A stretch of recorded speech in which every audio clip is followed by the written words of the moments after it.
నాకు దేవుడు డబ్బు ఎందుకు ఇవ్వలేదు అనుకుంటావు. డబ్బు ఇవ్వటం ఆయనకు పెద్ద పనే అండి. దేవుడు ఇవ్వలేదు అంటే నీవిప్పుడు నీకిచ్చే టైం కాదు ఇది. నీవు దానిని సరిగా ఉపయోగించుకోలేవు. అది నీ దగ్గర ఉన్నప్పుడు నీ మీద పెరిగే ఒత్తిళ్లు తట్టుకోలేవు.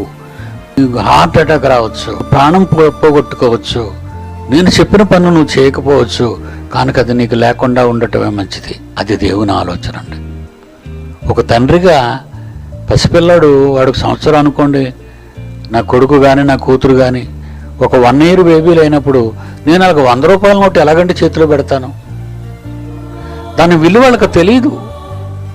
అది కరెన్సీ కాగితం అని వాళ్ళకి తెలీదు. దాని ఉపయోగాలు వాళ్ళకి తెలీదు. ఏదో కాగితం ఆడుకుంటామని చించేస్తారు, నోట్లో పెట్టేసుకుంటారు, నానబెట్టేస్తారు. మనుష్యులుగా మనమే మన పిల్లల గురించి అంత అవగాహన కలిగి ఉంటే, అదేవిధంగా మన కన్న తండ్రి అయిన దేవుడు యేసుప్రభు ద్వారా మనకు చేయవలసినవన్నీ కూడా కొన్నిటిని ఆయన బ్రేక్ చేస్తాడు. నీ మనస్సును బట్టి ఫ్యూచర్ తెలుసు కదా ఆయనకి, మన ఫ్యూచర్ తెలుసు. డబ్బు వచ్చినంత వరకు ఒక మాట మాట్లాడతాం, డబ్బు వచ్చిన తర్వాత సొలొమోన్ లాగా మళ్ళీ మాట మార్చుకుంటాం.